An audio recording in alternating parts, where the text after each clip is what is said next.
Well, welcome and thank you for joining us for this ILW Contemporary Military Forum titled Defender Europe 20, Deferring Adversaries to Strategic Readiness and Interoperability. I am Don Tyson. I am one of AUSA's ILW Senior Fellows. As your professional association, the Association of United States Army's Institute for Land Warfare is proud to provide forums like this one throughout the year to broaden the knowledge base for Army professionals and those who support our Army. This is one of 10 AUSA ILW professional development seminars conducted over these 3 days. AUSA will amplify the U.S. Army's narrative to audiences inside the Army and help to further the Association's mission to be the voice for the Army, support for the soldier. Of course, we cannot do this alone. AUSA relies on its members to help tell the Army story and to support our soldiers and their families. A strong membership base is vitally important for our advocacy efforts in Congress, the Pentagon, and the Defense Industrial Base, and in the communities across the country to AUSA's more than 120 local chapters. If you are an AUSA member, thank you. For those of you Army professionals who are not yet members of your professional association, we encourage you to join AUSA by visiting the AUSA membership booth, booth 307 in Exhibit Hall A, and sign up online at ausasmembership.org. Again, welcome. Thank you for being here. We have a great crowd here today. And I will turn the floor over to the panel moderator, Lieutenant General Retired Mitch Stevenson. Thank you. Thanks, Don. Good morning, everyone. Thanks for joining us here this morning on our panel for Defender Europe 2020. As Don said, my name is Mitch Stevenson. I will serve as your moderator, which means when we get to the Q&A part of it, I'll be collecting up your questions. We'll talk a little bit more about that in a minute. Let me first introduce the distinguished panel members to my right. First is our panel chair. We're privileged to have Lieutenant General Chris Cavoli, Commanding General, United States Army Europe and 7th Army, a position he's held for nearly 2 years now. Other notable assignments of his include Commander of 1st Battalion, 32nd Infantry Regiment, 10th Mountain Division, Commander, 3rd Infantry Brigade Combat Team, 1st Armored Division, Commanding General, 7th Army Training Command in Europe, and Commanding General, 25th Infantry Division. He's also served as the Deputy Commander of Regional Command West in Herat, Afghanistan, and as the Deputy Commanding General for Operations in the 82nd Airborne Division. He's held fellowships at the National Defense University, the George C. Marshall Center for European Security Studies, and the Army Chief of Staff Strategic Studies Group. General Cavoli is a Foreign Area Officer with a concentration on Eurasia, has served as the Director for Russia on the Joint Staff, speaks Italian, Russian, and French, and holds degrees from Princeton University and Yale University. To his right is Brigadier General Sean Bernarby of the G3, the Operations Officer for U.S. Army Europe, a job he's held since June of 2018. Other of Sean's notable assignments include Commander, 2nd Battalion, 14th Infantry, 10th Mountain Division, and later as Deputy Commander of the 1st Brigade Combat Team. He's also served as Commander, 2nd Armored Brigade Combat Team, 1st Cavalry Division, Commander of the Operations Group at the Joint Readiness Training Center at Fort Polk, and Deputy Commanding General for the 3rd Infantry Division. General Bernarby's civilian education includes a Bachelor of Science degree in Electrical Engineering from the United States Military Academy, a Master's degree in Military Art and Science from the School of Advanced Military Studies, and a Master's degree in National Security Strategy from the National War College. To his right, General Johnny Richardson, G3, again, Operations Officer, United States Army Forces Command. You'll understand the significance of that role as General Richardson gets into his pitch. General Richardson's other notable assignments include Commander of 5th Squadron, 4th Cavalry Regiment, and later Deputy Commander, 2nd Armored Brigade Combat Team of the 1st Infantry Division, Senior Service College Fellow, JFK School of Government at Harvard University, Commander, 3rd Armored Cavalry Regiment at Fort Hood, Deputy Commanding General for Maneuver, 3rd Infantry Division, and Deputy of Operations, Readiness, and Mobilization, Headquarters, Department of the Army, G3. General Richardson holds a Master of Science degree from Long Island University. To his right, General Steve Shapiro, Commanding General, U.S. Army Sustainment Command, a job he's recently assumed after having spent 2 years as Commanding General of the U.S. Army's Europe's 21st Theater Sustainment Command. Other of his notable assignments leading up to these positions include Commander of Combat Equipment Battalion, Luxembourg, the Operations Officer for the 3rd Corps Support Command in Europe, Commander Letterkenny Army Depot and later Chief of Staff, U.S. Army Materiel Command, Deputy Chief of Staff, G4 of all of Europe, Director of the Material Enterprise Integration and Retrograde Operations Center in Afghanistan, Deputy Commander of the 1st Theater Sustainment Command at Fort Bragg, Commanding General of the Defense Logistics Agency Troop Support, Director of Operations, Headquarters Department of the Army G4, and Deputy Chief of Staff for Operations and Logistics, U.S. Army Materiel Command. And last but certainly not least, Lieutenant General J.T. Thompson, Commander Allied Land Command, NATO, a job he's held since August of last year. General Thompson's other notable assignments include Commander 2nd Battalion, 4th Field Artillery at Fort Sill, Oklahoma, Commander 41st Fires Brigade, 1st Cavalry Division, Deputy Commanding General, 4th Infantry Division at Fort Carson, Colorado, including duty as Deputy Commander for Regional Command South as part of the International Security Assistance Force, Commandant of Cadets at the U.S. Military Academy at West Point, Commanding General, 1st Cavalry Division, including deployment as the Combined Joint Task Force 1 for the NATO Resolute Support Mission, and Deputy Commanding General for Maneuver, 3 Corps, Fort Hood, Texas. General Thompson also holds a Master's of Science from Long Island University. As you can see, we have quite a distinguished panel, all of whom have decades of service to our Army and our nation, and all of whom have spent considerable time OCONUS, including considerable time in Europe. And now last, before we turn the floor over to General Cavoli and the rest of his panel, let me encourage you to pay close attention to what they're going to present. We've got plenty of time for this panel this morning. We'd invite your questions after we get through all of the panel members' initial presentations, and we'll try to get to as many of your questions as we can. There are question cards. They look sort of like this card right here, seated at the ends of your rows. If you have trouble finding those cards, just hold your hand up, signal to Heather. She's got a batch of them. If you look back in the back there, Heather's holding her cards up. She'll get you a card. You can write your question and get it submitted to her, and we'll get it up here for the panel. Again, thanks for coming. General Cavoli. Thanks very much, General Stevenson. Thanks everybody for coming here today.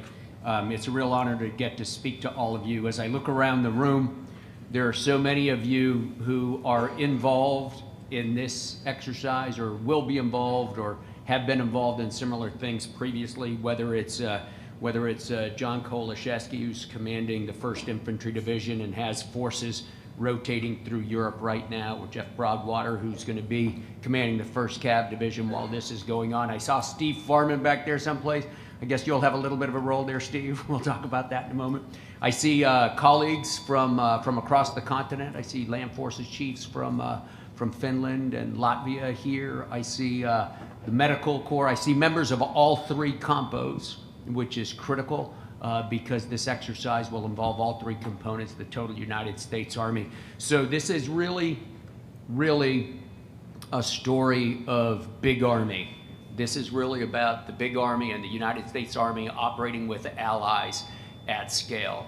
I don't need to rehearse the entire history of the post-Cold War theater with this crowd, but let's just say that for very good reasons, at the conclusion of the Cold War, most of our allies and we ourselves in the United States Army reduced our force structure, and in the case of the United States Army, reduced our force structure specifically in Europe. And coming through the 2000s, I guess I was working for General Odierno a couple of years ago when we noted the last US tanks left Germany in about 2013. We moved from being a forward presence army based on a forward presence strategy to an army that was based on a power projection and reinforcement strategy. After 2014, events in Europe put a special poignancy to that and created a sense of urgency about being able to do that. We began to bring our force structure up a little bit in Europe. We began rotating forces forward. As you know, right now we rotate an 88 Brigade headquarters, a division TAC, an armored brigade combat team, and a combat aviation brigade through the continent every single 9-month period. And they are constantly present on the continent. And that gave us some practice deploying and redeploying our forces, but at a fairly small scale. In addition to that, we began to pre-position equipment in Europe, and in several locations throughout Europe, we're putting heavy equipment for Armor Brigade combat teams and a heavy division into storage to be drawn in case of need. We began to practice that in March of this year in an exercise called Agile Shock. We drew that equipment with a brigade minus out of Fort Bliss, Texas, that flew on no notice, and in less than 2 days was pulling tanks up to the ready line to live fire in Drawsko-Pomorskie training area in northwestern Poland. So we've been practicing this reinforcement strategy. We've been practicing this strategy of power projection for about 3 or 4 years now into Europe. Now it's time to practice it at scale. It's time to practice it at scale because scale makes all the difference. We can succeed at almost anything in microcosm, but it's when we add up all the physical realities that we start to find where we need to improve and what we need to do better. So that's the genesis of the Defender series of exercises. It is an effort on the part of the United States Army in a joint and allied context to rehearse its strategy of reinforcing Europe and, on alternating years, reinforcing the Pacific theater. We are lucky in U.S. Army Europe to be the first Defender, and we are starting it with a bang. Many of you remember the Reforger, Return of Forces to Germany exercise series during the Cold War. It's easy to make a comparison to that. First of all, it's easy to make a comparison to that because of that slide over there. If this were a Reforger, Defender 20 would be the 3rd largest Reforger ever out of any of them. So the U.S. Army is going into this with a bang. We are moving into this at large scale from the very beginning. But it is different also from the Reforger series. During the Reforger series, we rehearsed a fairly simple situation. We had to move into ports in Western Europe, move across one country and into Germany, and then reinforce a known plan at a known location against a well-anticipated force. The only thing we didn't know was the time. Now we have a very different situation. So as we come into Europe now, we have to be postured for agility because we could face any one of a variety of threats at any location at any time. So with 3 unknowns, our goal is to come in and practice agility. Agility comes from a few things. First, our ability to marshal the force out of the ports of debarkation and into assembly areas. And then secondly, to throughput it onward on any mode of transportation necessary to get to the point of need. And this exercise will be designed to challenge all of those things. Critical to this exercise is the fact that it will also challenge our allies across Europe and our partners in some cases to provide host nation support at a scale that is very significant. Host nation support, of course, is something that can only be practiced with large forces if we are anticipating large forces. The investments our allies are making to prepare for this exercise, which ultimately prepares us for deterrence and, if necessary, conflict, are significant. From the western part of Europe all the way through the Baltics, there are allies who are preparing for this exercise by establishing procedures, coordination centers, or making physical investments in infrastructure to enable the rapid movement forward of our forces. So in all regards, as an alliance, we appreciate the efforts of the U.S. Army to put this exercise on, and we are very, very excited by the participation of so many of our allies and, of course, the rest of the Joint Force and U.S. EUCOM. With that, I'll pause because each one of the gentlemen to my right has a different part of that to discuss. Ladies and gentlemen, good morning. Again, I'm Sean Bernabe. I am the G3 for U.S. Army Europe. And what I'd like to do this morning is provide just a brief overview of Exercise Defender 2020. Talk about what it is going to accomplish. I'll highlight the participants. I'll highlight the exercise objectives at the strategic level. And then I'll orient you to the key events associated with Defender 20 itself, and I'll tie that to the geography of Europe.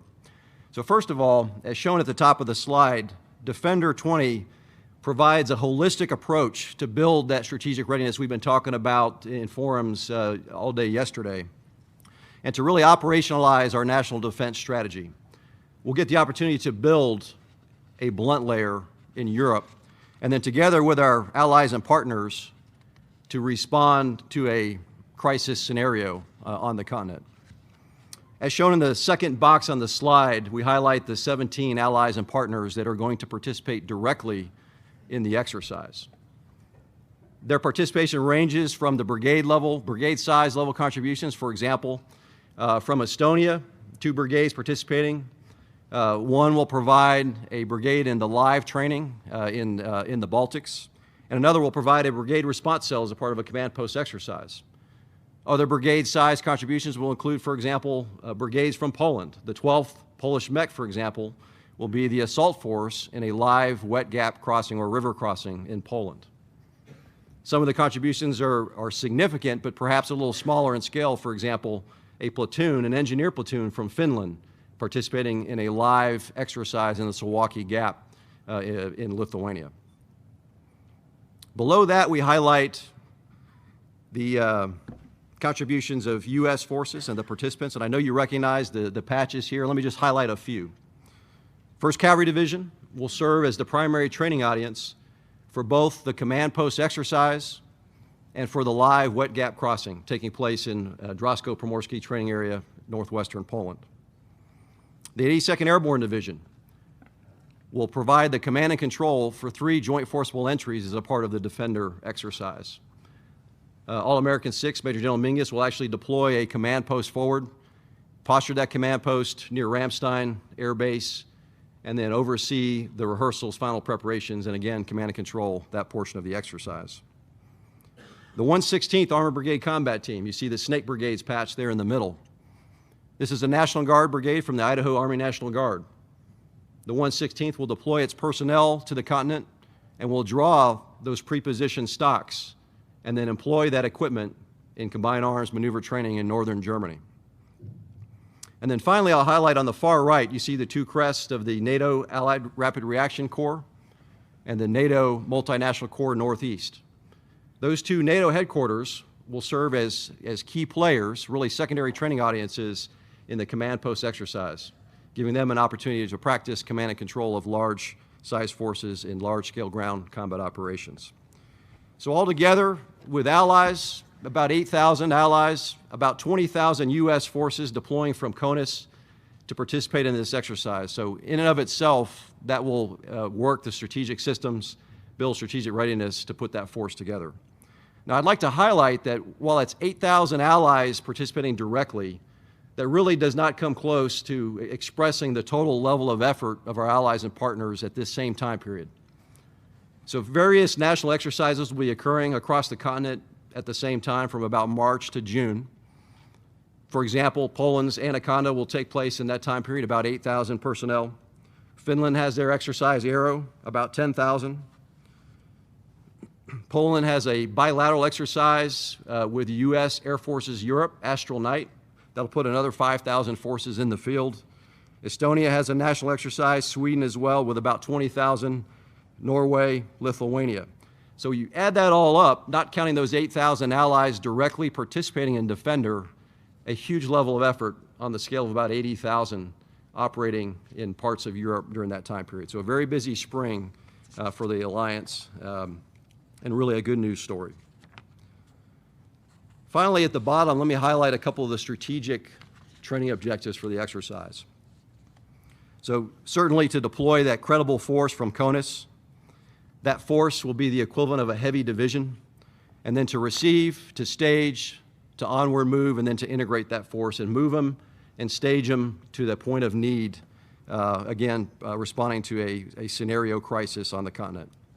That second objective, validate the draw, the employment, the turn-in of Army pre-positioned stocks. As General Cavoli mentioned, we had a chance to practice this in microcosm in March as a part of Agile Shock. We learned some good lessons there, and General Shapiro will talk about those here briefly in a few minutes. But we'll get a chance to draw a much larger portion of that, a full ABCT set and then some other battalion sets, a great strategic readiness builder. Our third objective is to allow the USAR headquarters to operate in its role as a Joint Force Land Component Command, a critical readiness builder for that headquarters element, and will be a great repetition for our team. Of course, if we're going to deploy a large, credible force from CONUS onto the continent, we want to make sure they have a chance to do something while they're there.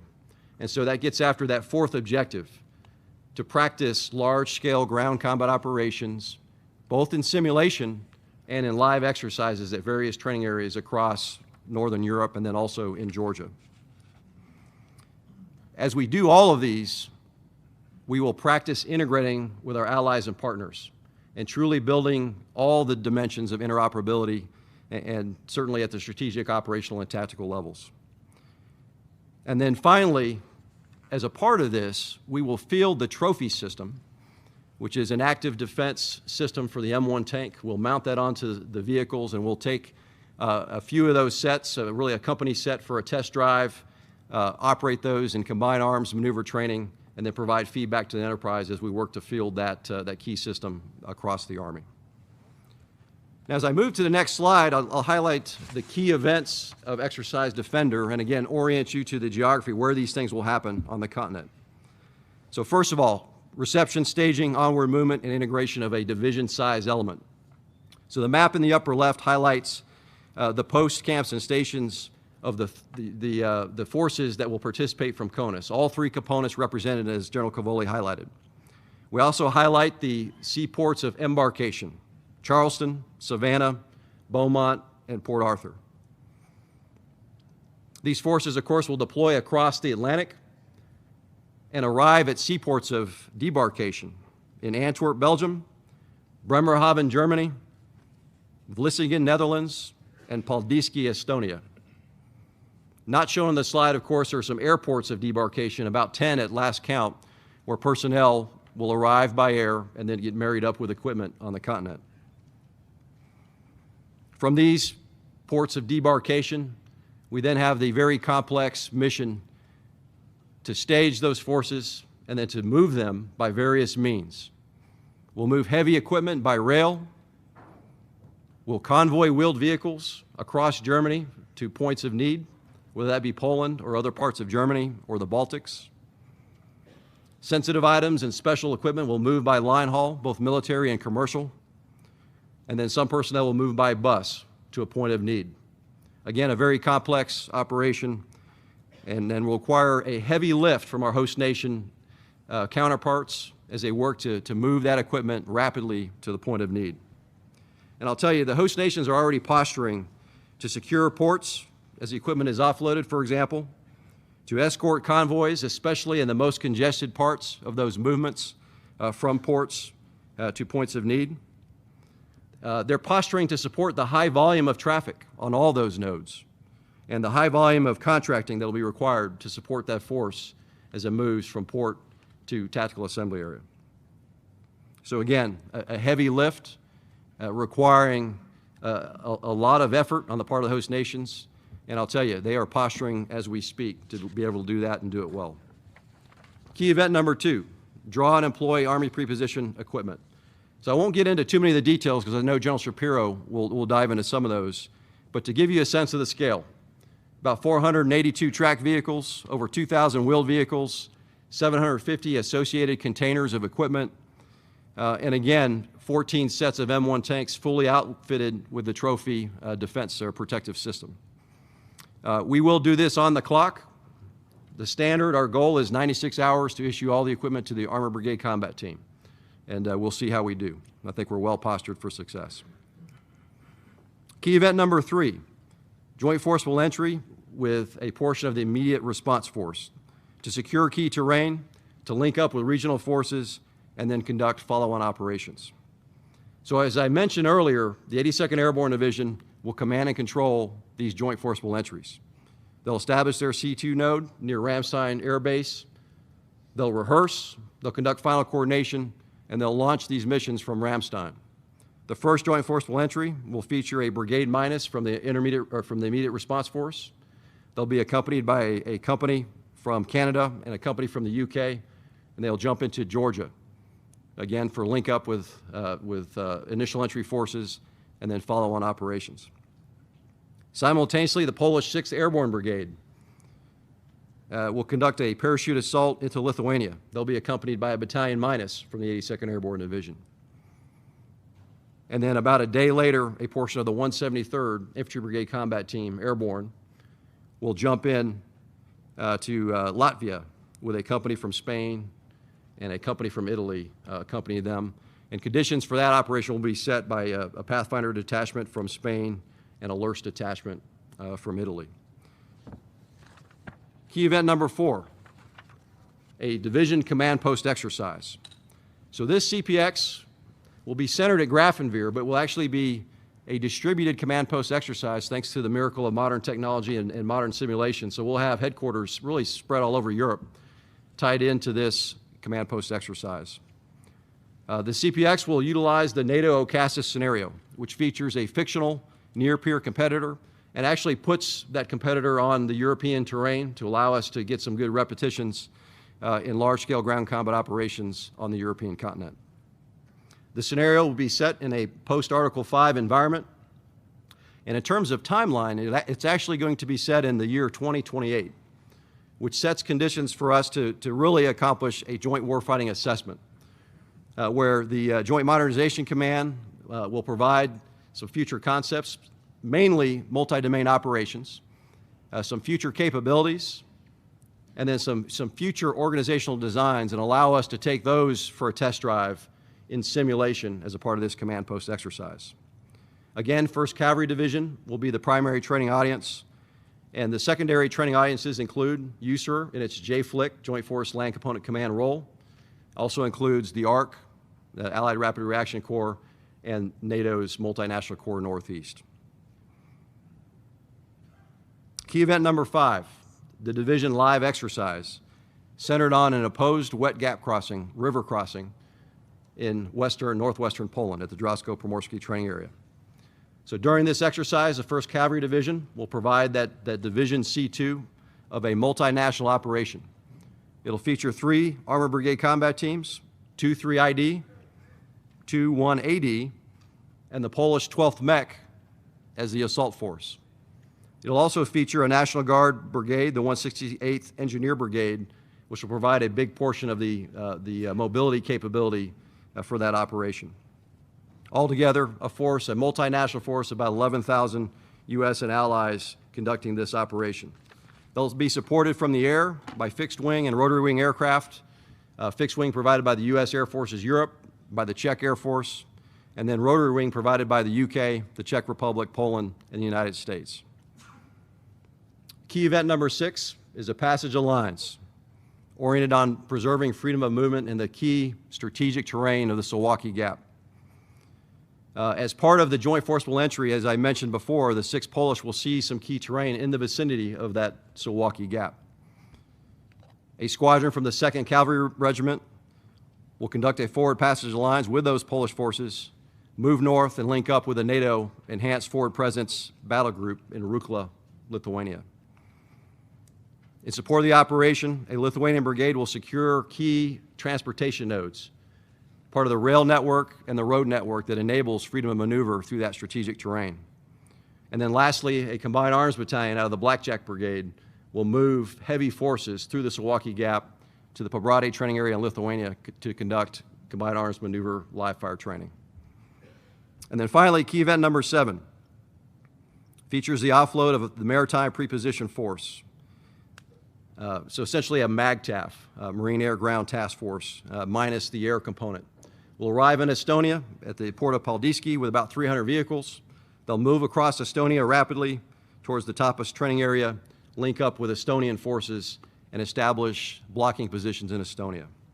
One of the key aspects of this is it'll allow USAR as the Joint Force Land Component Command to practice gaining C2 over that maritime component as it comes ashore, and then supporting that in its role ashore.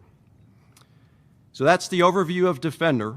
I'll tell you that not only has it driven tremendous investment in resources and time and focus on the part of allies and host nations, but we've seen great participation and we've enjoyed great collaboration from the entire Army enterprise as we've put this exercise construct together. We look forward to actually conducting this in the spring of 2020. And I'll be followed by General Richardson. Sir. Hey, Johnny, before you start, how are we doing on question cards, folks? Anybody have questions? You don't have a card? If you do, hold up your hand. Heather will get you a card. They should be on the ends of the aisles. And then once you've got your question card filled out, if you'll pass it down to the center, Heather will come by and pick them up and give them to me, and we'll pass them out to the panel members. Sorry. Right. Go ahead, Johnny. All right, good morning, ladies and gentlemen. I'm Johnny Richardson. I am the FORSCOM G3, Lieutenant General Cavoli. Thanks so much for inviting me to participate in this important discussion, and thank you, Lieutenant General Stevenson and AUSA for hosting this panel. Okay, I'm going to spend a few minutes speaking on FORSCOM's role in supporting Defender 2020. And for our allies, partners, friends out there who aren't aware of what Forces Command is, or FORSCOM, we're the four-star headquarters here in continental United States, responsible for all the forces in the continental United States, with the mission to provide manned, equipped, capable, and credible Army forces to the combatant commands. We do this by building and sustaining tactical or unit readiness and playing an important role in participating with our partners of STDC and AMC in force projection, specifically deployment of ready forces and the mobilization of the U.S. Army Reserve and National Guard. As you heard from Lieutenant General Cavoli, Defender 20 provides the first opportunity in several decades to project power at scale at the speed of war in a dynamic environment to provide strategic readiness. This diagram captures how Forces Command views strategic readiness, which is the Army generally defines as the ability to dynamically and responsibly project the force to meet the demands of the national defense strategy. Important to this discussion is that strategic readiness is the combination of tactical readiness and force projection. As Secretary McCarthy recently wrote in a note to the force, and I quote, "The Army has increased its tactical readiness drastically, and now the Army will focus to improve strategic readiness." The Secretary's point, and captured on the left-hand side of this slide, is that since 2015, FORSCOM has seen an appreciable increase in the high levels of BCT and other unit-level tactical readiness metrics. We're doing more combat training center rotations, more emergency deployment readiness exercises, and other decisive action training at home station, which has improved our overall tactical readiness. Although I will focus most of my comments on what FORSCOM is doing to improve mobilization and deployment readiness in support of Defender 20 and large-scale combat operations, I want to acknowledge the unique opportunity that we will gain out of Defender 20 and collective training, tactical readiness opportunities that Defender 20 provides FORSCOM units participating in this exercise. Units will get a rigorous workout conducting the following tasks and missions following the deployment phase: joint reception, staging, and onward movement, convoy operations over extended distances and in and around civilian populations, mission command on the move over large distances, live fire, maneuver training with allies, and large-scale day and night river crossing operations. So as General Cavoli described, this is not your grandfather's reforger. We will achieve tactical readiness in part throughout this exercise, in addition to the strategic readiness that we'll gain, which is... Thanks, Johnny. For me, that would have been my father's reforger. Thanks Thanks for making me feel really old. So the fact that we're able to build tactical readiness inside this makes it a different exercise than our traditional reforgers. But in order to substantially improve strategic readiness, the Army needs to conduct at scale the force projection events on the right side of the slide. I'll focus my comments on the highlighted force projection tenets, which FORSCOM is primarily responsible for, which is mobilization and deployment. We anticipate tomorrow's conflicts will begin far more quickly than past wars, which means we will have less time to prepare. Additionally, our ability to deter our adversaries will be dependent on their perception that we can project force to blunt their aggression and have the capacity to project capable and credible forces at scale, at speed, to win decisively in large-scale combat operations if deterrence fails. To this end, Mobilization and Deployment Enterprise has invested significant time and effort planning and preparing our mobilization force generation installations, also known as MFGIs, through MFGI activation and MFGI expansion to support major large-scale deployments. However, the Army has not physically exercised mobilization and deployment at scale since the reforgers of the 1980s, during the Cold War, or during the buildup of Desert Storm, Desert Shield. Defender 20 provides FORSCOM and our force projection partners at SDDC and AMC, along with TRANSCOM, the opportunity to exercise, test, and assess our ability to deliver the ready forces to the theater commander, which he requires at the time and place of his request. Ultimately, it will allow the enterprise to better see ourselves through the lens of strategic readiness. Next slide. The next few minutes, I'll walk you through what the Army has been doing to improve mobilization and deployment over the last few years. The fact is, the Army does have institutional deployment muscle memory. FORSCOM has been providing capable and credible forces to combatant commanders over the last 2 decades under the Army Force Generation model and the Sustainable Readiness model.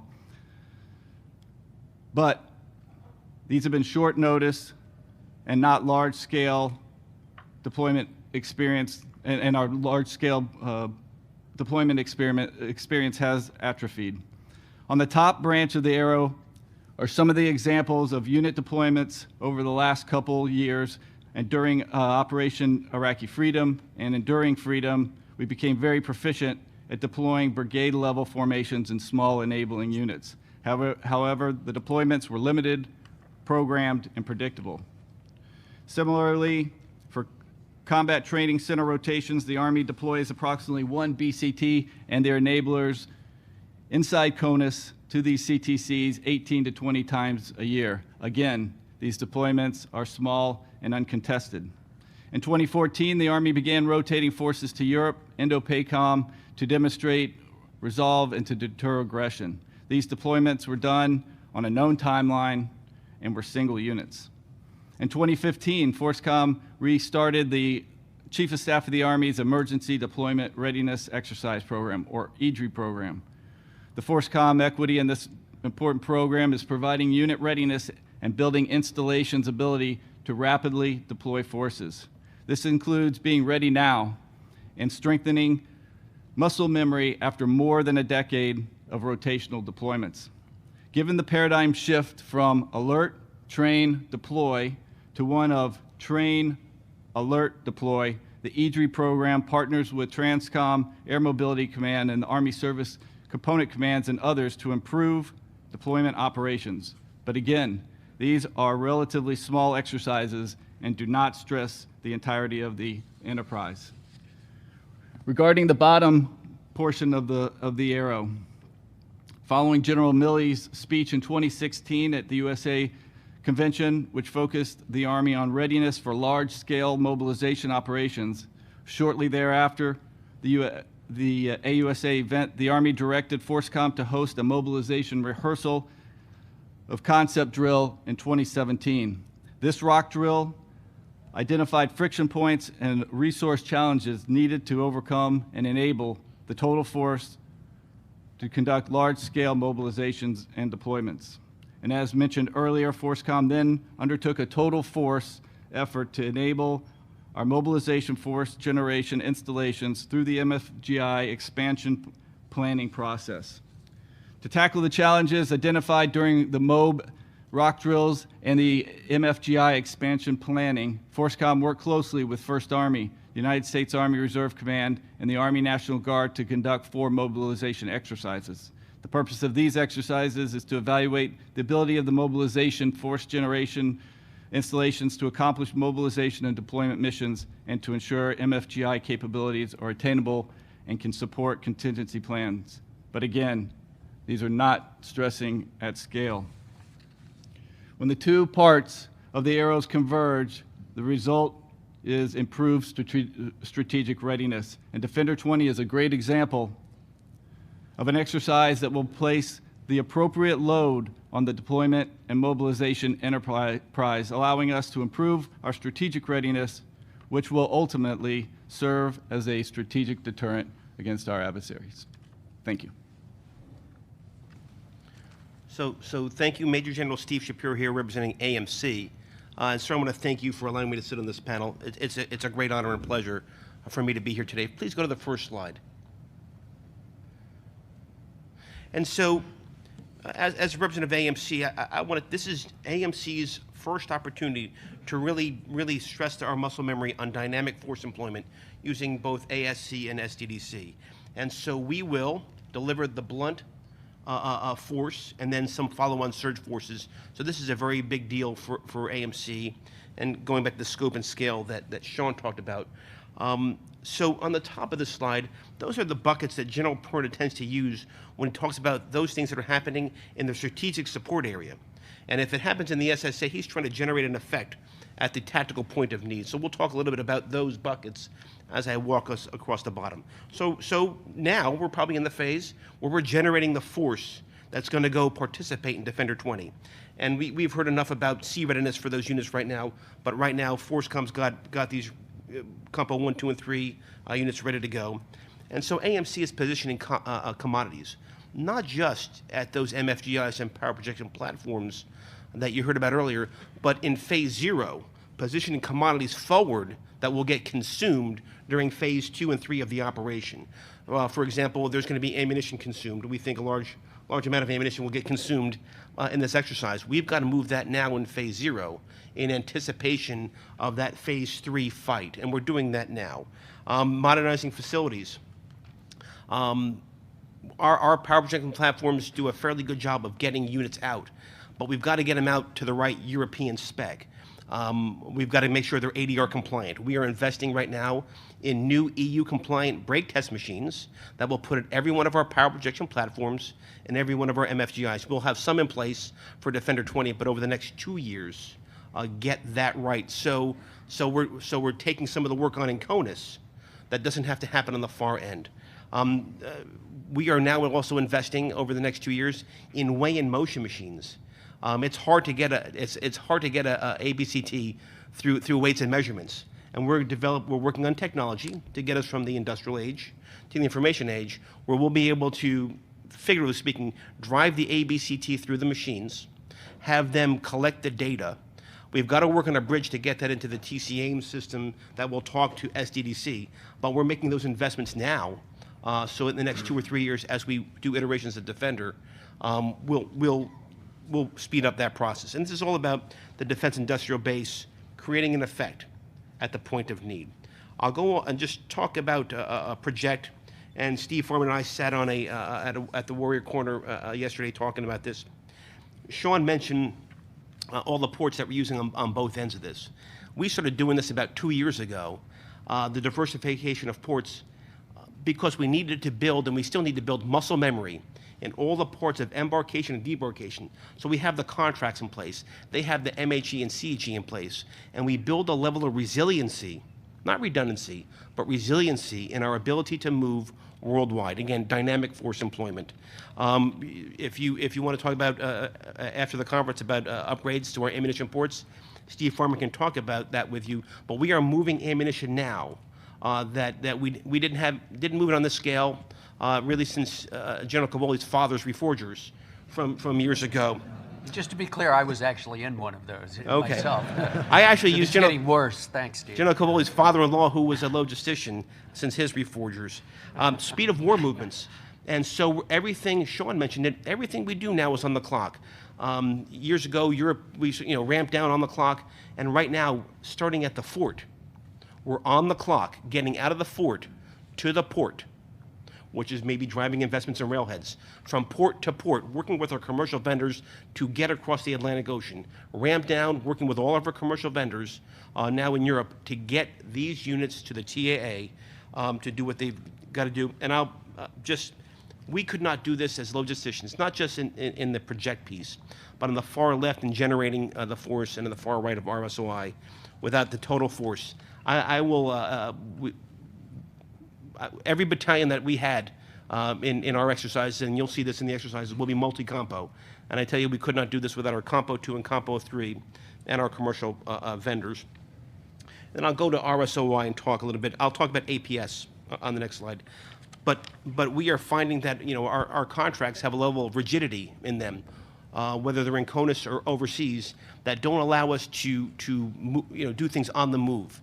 And so we're putting not just LogCap, for example, LogCap people with the 21st TSC, but KBR, Kellogg Brown and Root, people who've got TS clearances, who are going to work inside the theater so we can start moving on a dime. And then we were going to give them the authorities at the AFSB level to do the things they need to do within a dollar threshold, so we can speed up that. And again, I'll go back to the enterprise effects to the point of need. For example, and I'm looking at the top of the slide now, we're using Defender 20 to think about what our theater ASL must look like in Europe to support Defender exercises and subsequently a 40-20. And by the time we get Defender forces flowing in there, that Class 9 package will be set. We are going to surge our LAR presence forward to work both from port down to the TAA, and those LARs will be under the command and control of the TSC. And the TSC commander will have access to getting those SMEs to the point of need. And I think I will go to then the next slide and talk a little bit about APS. Agile Shock. When we were going into Agile Shock, it was to issue a portion of the brigade combat team. And we had looked at the AAR from a similar exercise in RCENT, and it took them a very long time to get that ABCT through RSOI because of the holdup at the APS site. And so we decided in Europe, hey, let's just give 2nd Brigade the equipment, let them go do the firing and come back. And I think within the first day, I got a phone call about the readiness of the ABCT. And the fact of the matter is we couldn't answer those questions. So Agile Shock really taught us a lot about how to issue APS equipment. And we fully realized that the theater standard and our standard is 96 hours. We are going to start in December through February, moving all the APS equipment that's on a wholesale record account that most people can't see into GCSS Army. Those are the systems that soldiers use today. And so our contractors, our vendors, will be operating that ABCT in GCSS Army, and you'll be able to go to things like ARCOP and see the readiness of each of those, understand the open document numbers. And then when the BCT comes in, the 1/16th, and we're working with them now, we are going to issue this equipment. It's going to be a property book transfer. In 96 hours, it'll be very simple. CASCOM's got a solution for us. And we will transfer all that equipment, Class 7, from one GCSS Army account to another. And the 1/16th, after 96 hours, will be in our systems, in ARCOP, and you'll be able to see them. They'll be driving APS equipment, but their UICs, their nomenclatures, and the Class 9 will be coming into their accounts. So we think we've got that solution, and if this works, we're going to move the entire Army out of APS, out of wholesale, and move them into retail accounts so that the Army can see what, so theater commanders and ASCC commanders can see what their APS looks like. This is all a lesson learned from Agile Shock. We are right now with the battle web system, which is how units right now can see their APS. We've got a battle web team right now in Idaho with the 1/16th, and running them through exactly what they're going to get, their readiness rates, and working with them on their TAT. Hey, here's what you're going to get, and here's what you're not going to get.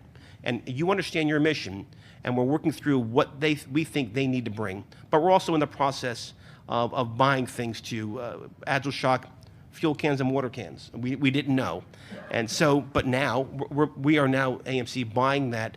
So General Perna he's got kind of a war on TAT right now, and he wants to reduce that TAT to the lowest level possible so that BCT can basically fold in formation with their personal gear, their individual weapons, and their OCIE, and get on a plane, fall in that brigade, and go fight and win America's wars. And that's kind of where we're going.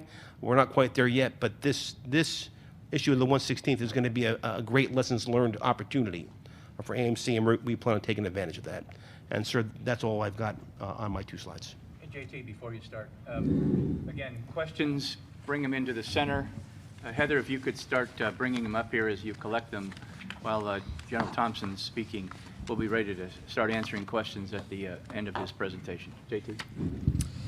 Well, good morning. What a fantastic turnout. I bet my public affairs officer, Lieutenant Colonel Travis Detmer, this morning a beer that there would only be 30 people in here, so Travis, I'll pay up at the airport tonight before we head back to Turkey. Appreciate the opportunity to serve on this panel and provide you somewhat of a NATO perspective. A special thanks to my wingman, Lieutenant General Chris Cavoli, and his great team at USHWR and LANCOM. We've got a strong collaborative, a special relationship, and exercises like this only take it to the next level. To our allies and partners in the room, there's a lot of you here. It's good to see you on this side of the Atlantic. Thank you for being here, but more so, thank you for your trust and your friendship. I know a lot of you asked me over the last day how come some of the U.S. Army generals are wearing this uniform and some are wearing that uniform. I did not know. I have found out. They gave the new uniform to the smartest and best looking generals.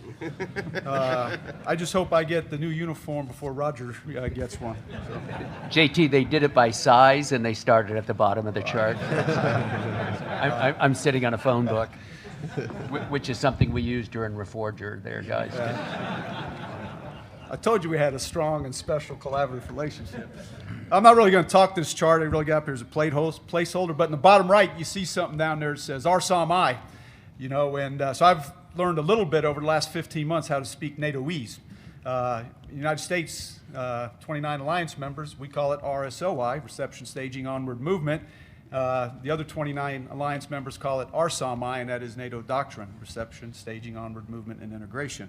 Kind of same thing, but it's the learning point. I learn something like that every day in NATO. For NATO, the bottom line up front, Defender Europe 20 is welcomed as a large-scale, multinational exercise, multilateral exercise led by U.S. Army Europe. It's a strong demonstration of U.S. commitment to NATO and to security of the Euro-Atlantic area. And further, Defender supports NATO efforts to build readiness and make a strong contribution to deterrence. A few months ago, I was in Oberammergau at the NATO school, and I spoke to the NATO Defense Policy and Planning Symposium, really generally civilians, parliamentarians that come down from Brussels, and they asked me to speak about readiness. My message to them was that a culture of readiness and responsiveness existed in pockets across NATO, but that we needed to strengthen it universally across the entire alliance and connect it from the strategic level down to tactical level. This exercise, Defender Europe 20, is exactly the right type of exercise to foster the culture of readiness and responsiveness that we need in the NATO alliance, given today's security environment. This past April, NATO just celebrated its 70th anniversary, signing of the Washington Treaty right here in this city on the 4th of April, 1949. And since that time, NATO has demonstrated its most successful and strongest alliance in the world. However, today's security environment, marked by an era of great power competition, increasing complexity, growing uncertainty, and certainly a rapidly changing character of war. So NATO recognizes that to continue to be the strongest and most successful, that it is an alliance that has to adapt.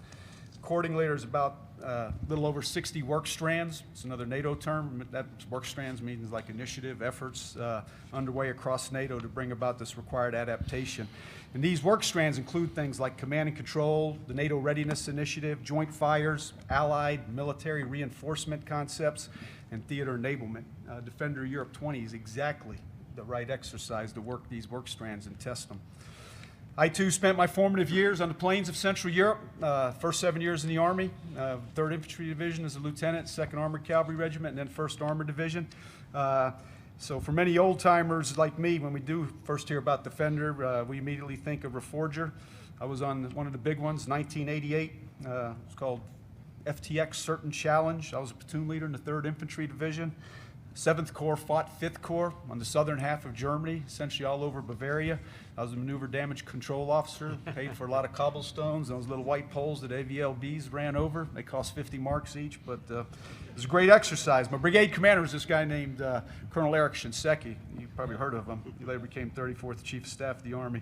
But it remains one of my most incredible exercises to this day, 30 plus years later. But as alluded to earlier, we cannot fall prey to the nostalgia of Reforger and think of Defender Europe as just a reincarnation. It is not Back to the Future. And General Cavoli, highlighted that up front. Our security environment has changed significantly in terms of geography and borders, in terms of allies and partners. We had 15 alliance members back then.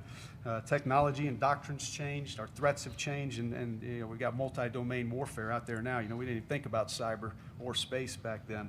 But fortunately, the old-timers in NATO recognized this. And I'll give you a case in point. 4 weeks ago in Ulm, Germany, there was a declaration of IOC, Initial Operating Capability, for the Joint Support and Enabling Command, JSEC for short. This new command, it's a part of the NATO force structure, not the NATO command structure. Germany is the framework nation. This new command has 4 lines of effort. It's rear area security, it's area damage control, it's training and integration, and it's logistics and sustainment. And the keynote address was given by the German Vice Admiral Joachim Rühle. And he referenced Reforger 88 in his remarks. And he talked about how great it was, how many people was in it. I think he used the figure 120,000 participating troops.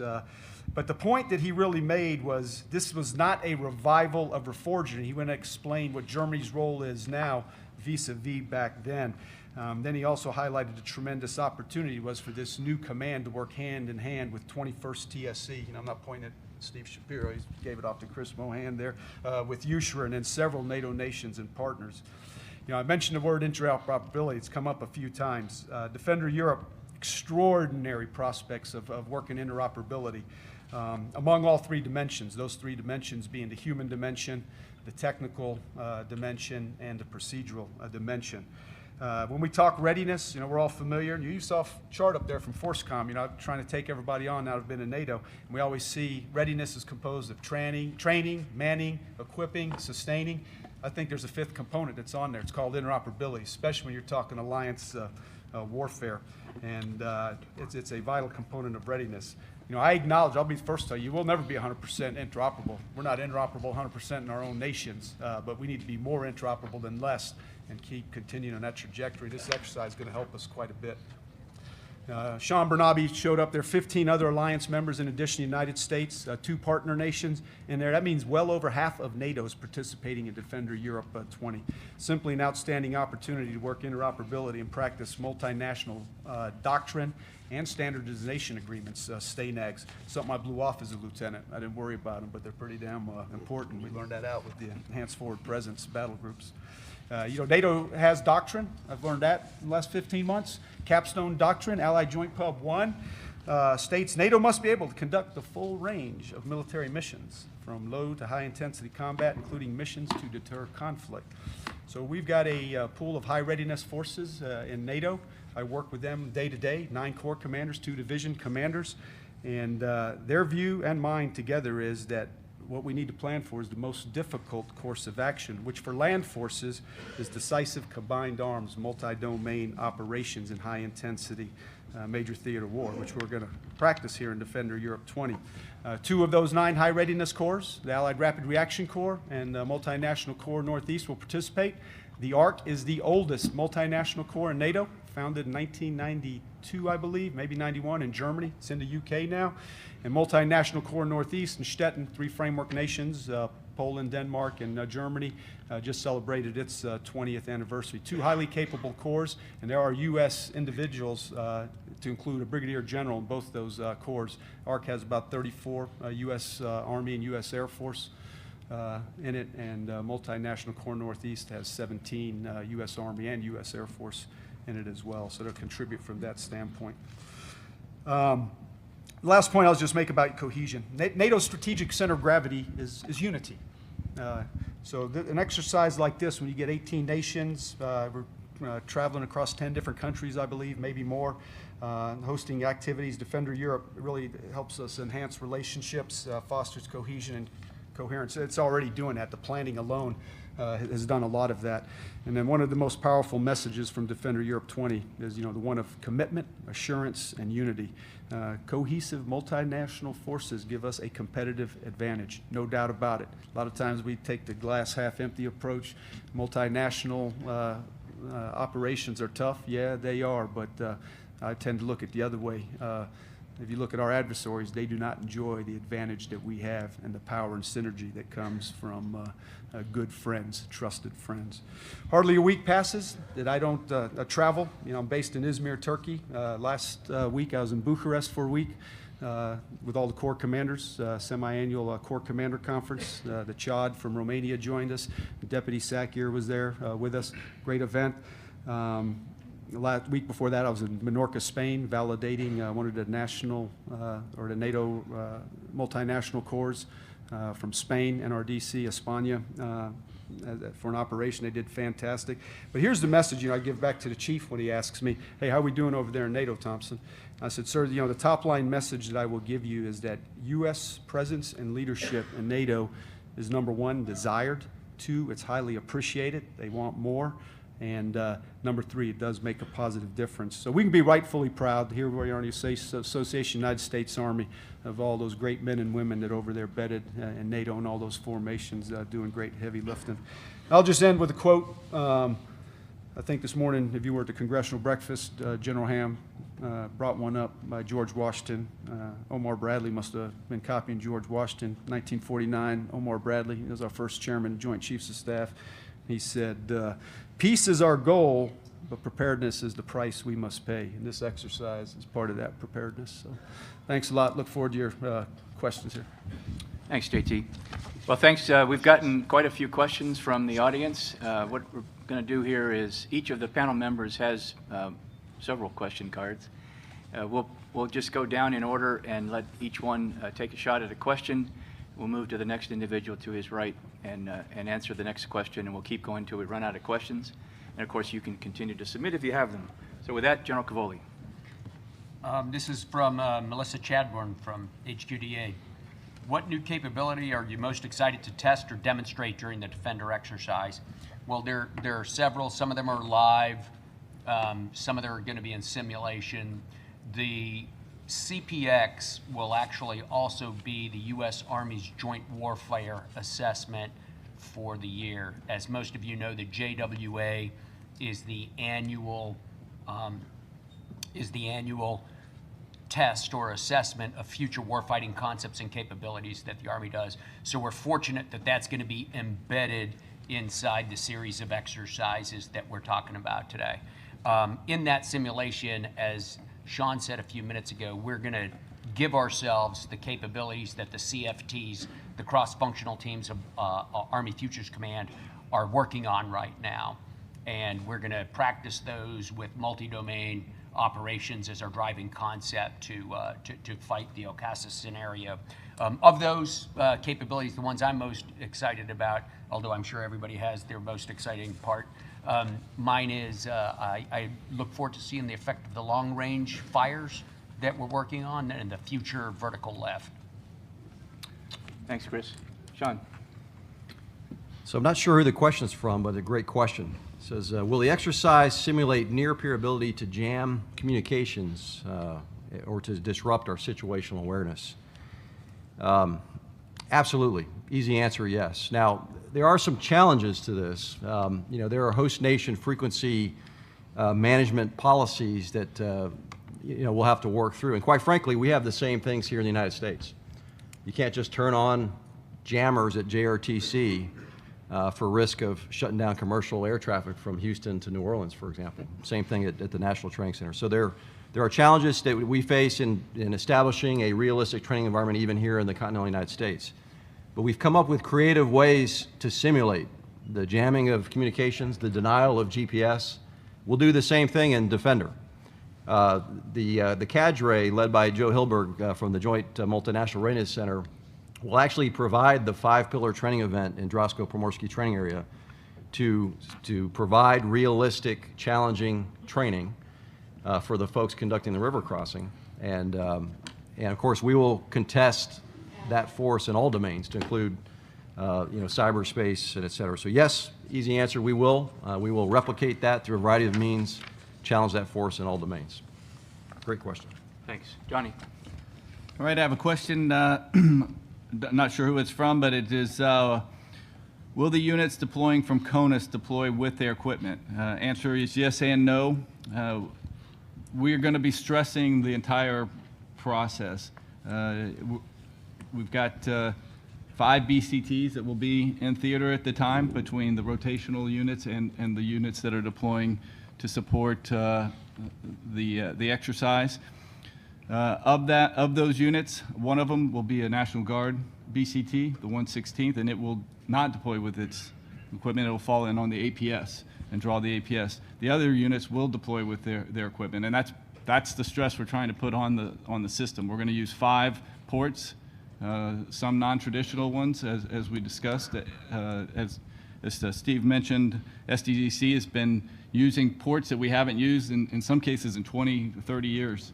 And reestablishing that connective tissue and that muscle memory at those ports. So we'll be pushing equipment from the units, bringing their own equipment through those ports and pushing them to Europe. And then we do have the one National Guard brigade that will not take their equipment, and they will fall in on APS. In addition to about 7 other smaller units that will also fall in on APS. Thanks, Johnny. Steve? So I have got a question here. I don't know who the author is, but it says, unlike in World War II, and today we've got to be able to protect our transportation lines, rail and road, from precision kinetic weapons, a little bit more, but how do you plan on doing that? And so it goes back to a little bit of redundancy in our plans. There are several routes right now, road routes across Europe that go from northern European ports, and we've been rehearsing all 4 of those routes since probably the last 3 years. There's also a piece here, though. People forget the Hurricane Maria, and there was a superstorm in Bremerhaven, Xavier, that shut down multiple ports for a period of time, and we were able to dynamically retask vessels into those other ports, kind of a rehearsal, if you would, to get them to other ports and then redirect the rail and redirect the roads.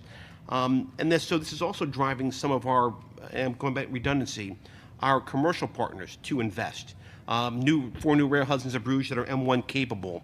The French government took the Port of Le Havre and they kind of reconstructed the rail line in there so we can move large-scale ammunition out of Le Havre. Rail Baltica, the Baltic states are investing in a Western European rail gauge rail through the Baltic. So these are things that are adding to the redundancy. But I think I'd like to mention now, along with NATO, there's an EU component to what we're trying to do as logisticians. And so a lot of time spent up in Brussels talking to the EU about infrastructure upgrades, going to Brussels and talking about, hey, there's only 3 rail crossings to get from the ports, heavy rail crossings from the ports into Germany so we can move across. We'd like to make that 5 or 6. The routes in Poland, making them M1 capable. So those are ongoing conversations, again, to give us flexibility in the way we move around Europe, whether it's east, west, or north, or south. This gives the EUCOM commander, the COCOM commander, the flexibility and the options to do that. So as we talk about this, we ought not to forget the EU component of what we're talking about. Thanks, Steve. JT? Thanks. I'll start with one from Colonel Ketchum.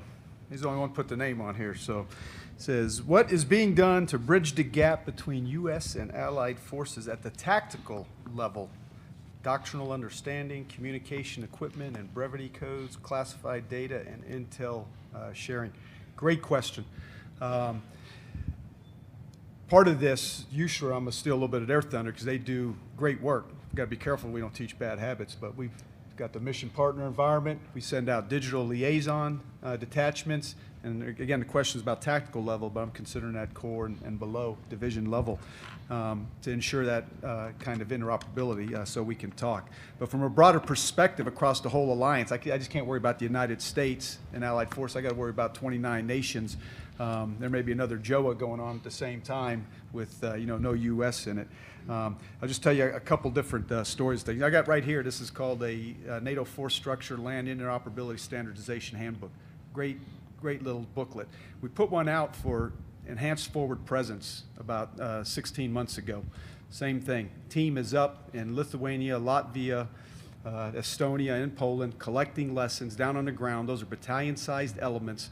And a person like Nick Carter, who's the CHOD for the UK, stood up at not a Deafman's when the SACIR and the chairman of the military committee get together with all the CHODs. And he stood up and said, if you have not read this, and he's speaking to all the CHODs of the NATO nations, you're wrong. You need to look at that. But those are interoperability laboratories that go on day in and day out. Just last week there was a EFP commanders conference. We're updating this, got new lessons. And I go down and I talk to battalion commanders. One was a Canadian last year, Lieutenant Colonel Macbeth. 9 nations in the battle group for Latvia. And I said, wow, you must not be able to talk. Your radios, it's got a mission command must be your Achilles heel. He goes, sir, don't touch it. We got it figured out. We're good. And he talked about some contractors, everything. They figure it out. He says, where I need your help is the STANAG for medevac is messed up. What do you mean STANAG? Medevac's messed up. He goes, sir, it violates several nations' caveats, boom, boom, boom, boom. And I thought I could go back and just write a STANAG and a week later have fixed the problem. It's NATO, it's process driven. We got it fixed though, but that's good. So those things are just going on day in and day out. Trident, just one other small snapshot. Last year, we had a big exercise in Norway, Trident Juncture 18. We had 3 brigades fighting in Norway in the maneuver rights area, 3-on-3 brigades. But the VJTF brigade, the Very High Readiness Joint Task Force, the Spearhead Brigade, that had it for that year, was the Arietta Brigade from out of Italy. We walked up to their command post and found out there was a platoon from Montenegro embedded in a infantry company from Slovenia that was embedded in a battalion from Spain in this Italian brigade. That's 4 different languages, Slovenian and Montenegro, kind of close. But I was like, there's no way this is going to work. They went out there and got it on, and they could talk, and I was amazed. So I'm not saying we're fixed on this. We've got the right exercises at the right levels. And, back in Reforger, we didn't do that kind of task organizing at that level.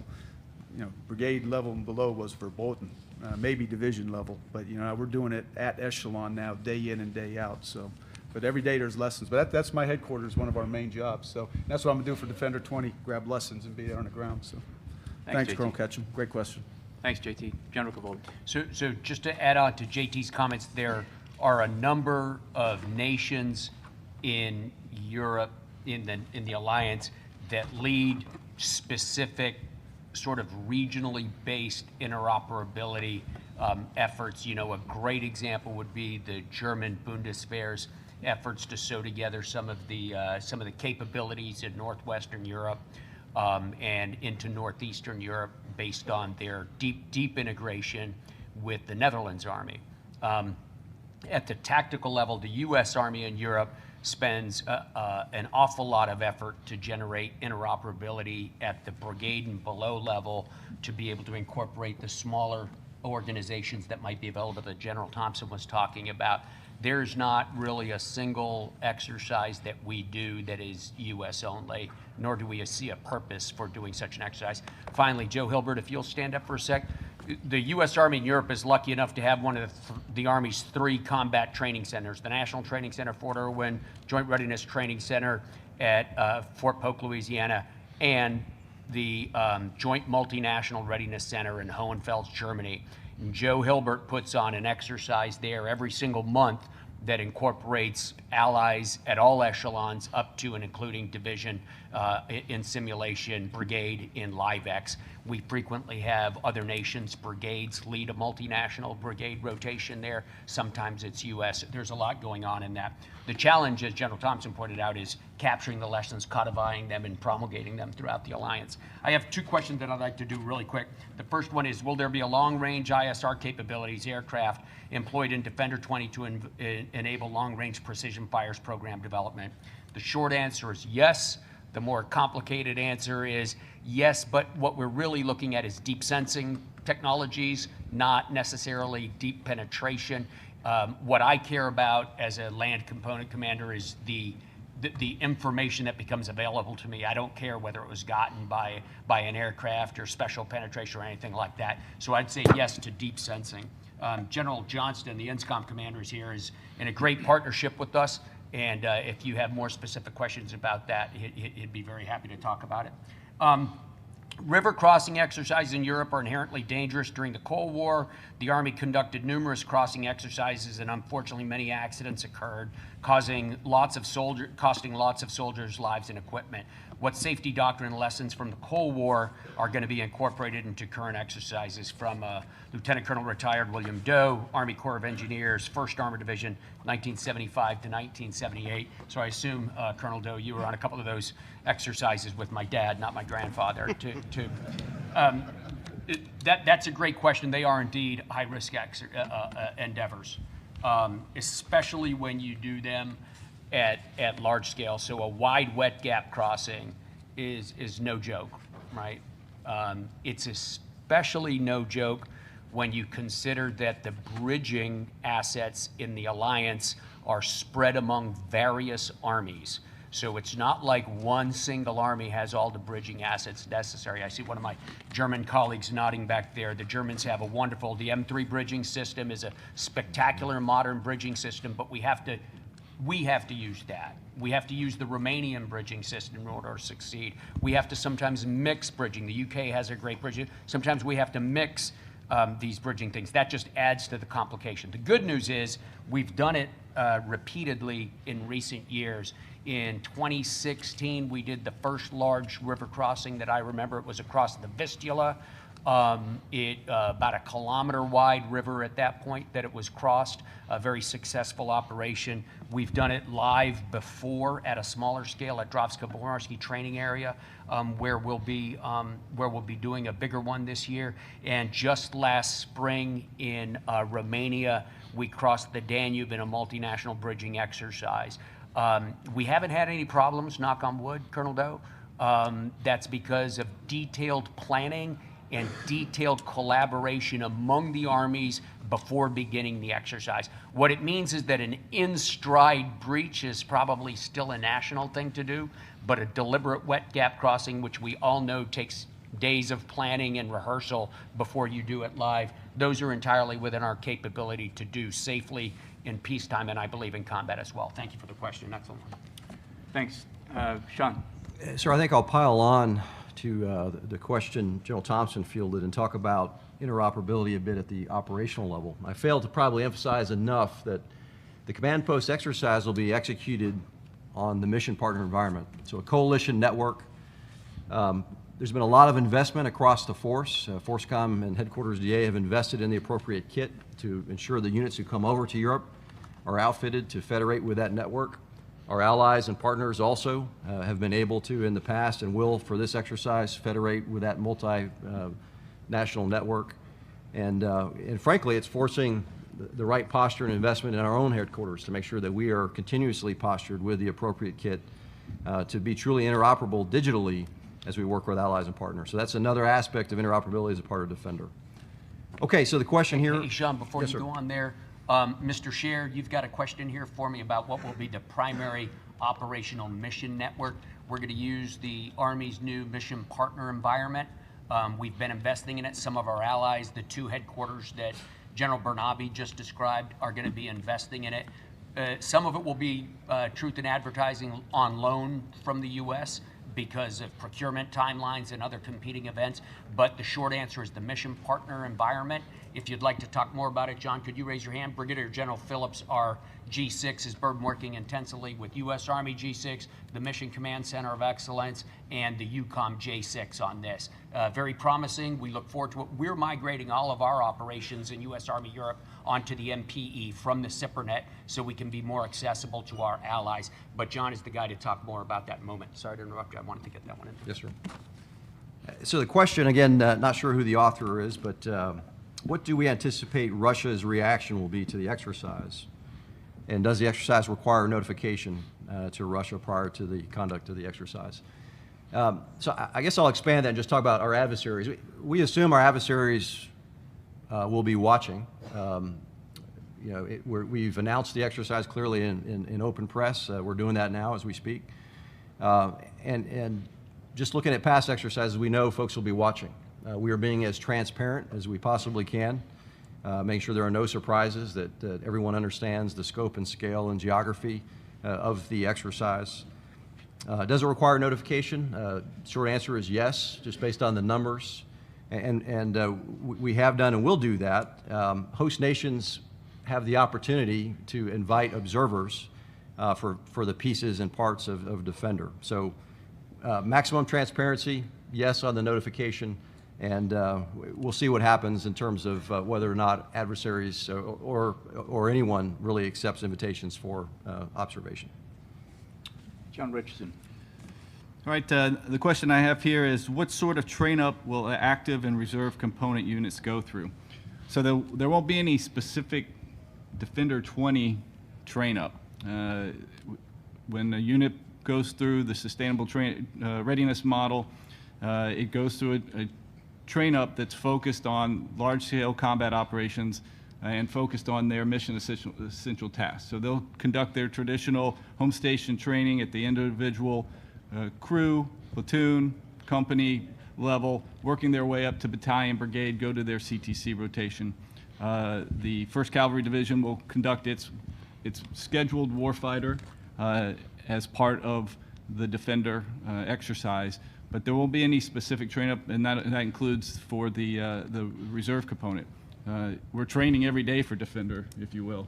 So this isn't something you would train up for. This is part and parcel it is training. It is an exercise to continue the training that is taking place throughout the readiness cycle of those organizations. Thanks, Johnny. Steve. Sir, thank you. So I'd like to address a little bit of interoperability, kind of at the operational level. Last year's exercises in Southern Europe, we did stand up a regional movement control center, and all the countries that were being transited sent reps there. It worked out quite well. I know we're going to do it again for Defender, and so it's a JSEC light, if you would, but not just understanding our moves, but understanding the British moves. And the Romanians have a requirement that maybe the Slovakians can take care of. So I think that worked out quite well. We stood it up about 3 or 4 weeks before the exercise, so we understood the movement tables. And so again, just to pile on the interoperability piece. I've got a question here about DLA from the DLA director. And so we have, and shame on me, we spoke a little about what AMC is doing, a lot about what Transcom is doing, but our other large wholesale partner is, of course, DLA. What's DLA doing for Defender? If you're eating it, DLA is providing it. Class 2, all DLA to include the JS list that we're going to start pre-positioning, not necessarily as a subset of Defender, but as we reset the theater. I'll come back to Class 3, but about 85% of the Class 9 that will be in those theater ASLs is all DLA managed. The two things I want to talk about in a little bit more detail for Defender, one is distribution. We did for Sabre Strike 2 years ago, on a very small scale, distribution from the East Coast of the United States straight to Powitz, Poland, bypassing all the airports and seaports in Western Europe, and did direct distribution to 2CR, and we also worked with the Marines and the Navy on some of those deliverables. We'll do that in a much larger scale in Powitz, Poland this year, and we will bypass so many nodes that just really don't add value, but are not necessary to get the commodities to those maneuver units, and we'll have to manage their addresses, if you would, inside of our systems, but we will not be chasing from Germany. Units in Poland will be in Poland co-located with them for distribution. Also, the Poles purpose-built for NATO about 30 million gallons in underground fuel storage scattered throughout Poland that we have not exercised. For Defender 20, the plan is for DLA to put petroleum in those forward sites, and not to that large number, but to exercise them, to make sure the seals are wet, to make sure the pumps work, and we are going to, with Polish investment, DLA is going to exercise that for NATO, getting that petroleum forward. So we could not do this, what we're about to do in Poland, without DLA's direct involvement. Thank you. Thanks, Steve. JT. Got a question here from one of our allies, Colonel Alberchon from España. Buenos dias. Sean, you're going to probably have to take the second part of this question. I'll take the first part. It's a great question, and I really don't know the answer. I'm just going to kind of speak what's on my mind here. Rules of engagement. what type or set of ROE are going to be in place for the exercise? Is it foreseen to practice approval process of ROE with all countries? The part I'll ask Colonel or General Bernabe, used to be brigade commander for me, he's Colonel, I'm sorry, Sean, do 10 push-ups, but maybe talk to the tactical piece, or Chris, if you can, but, you know, earlier I mentioned being a maneuver damage control officer, and I was cracking jokes about knocking over those little reflector poles and tearing up cobblestone. That's not good. And we just did an exercise Norway last year in a maneuver rights area, and we set up a thing called a LOPSCON. And I was tasked to do it, and I said, what the heck is a LOPSCON? Never heard this. That's the local operational controlled exercise, and we worked with all the host nation authorities, Norwegians. We had medical folks in there. We had military. We had the police in there. The prime minister, I mean, the king came to visit this thing up in Røros, Norway. But it was the central clearinghouse from an exercise perspective, and we had ROE. When you could move tracked vehicles, when you couldn't, go zones, no-go zones. We fielded calls from citizens. Why are my helicopters scaring the livestock? I mean, it's all things that we had forgotten how to do, and built that thing. And this particular exercise, somebody that could help us with, I don't know if there is a LOPSCON or not, but there's got to be something. But, you know, each host nation will do that to some degree. But we have these things called NFIUs now. I don't know if you've heard those, NATO Force Integration Units, and there's 8 of them. All 3 Baltic nations have one. Poland has one. Czech Republic, Slovakia, Hungary, Romania, and Bulgaria. Maybe not Czech Republic, but there's 8 of them out there. But they deal with things like that. And I mentioned this JSEC earlier, area damage control. So I'm not, it's a great question. I'm not sure what set of ROE you're talking about, but, you know, I will say what General Bernabe mentioned, post-Article 5, I think this is Phase 2 into Phase 3, so it's probably pretty robust ROE, but the approval process for that through all the nations, I don't know if you can talk a little bit about that. Yeah, I'll grab a bit of it at first. The first thing, Colonel, is it's important to understand that Defender is really the U.S. effort to deliver this U.S. force to the continent. And then we spread it out to a variety of different NATO exercises, national exercises, and U.S.-led local exercises. So the question, what is the ROE in this scenario, depends on which of those exercises scattered around you're talking about. And this is really where all of the whole of government comes in a variety of these things. But in anything run by the U.S., yeah, absolutely, there will 100% be recognition of the fact that ROE for many of our allies are decided someplace other than in the battalion command post. That is something we practice for every day in all of our exercises.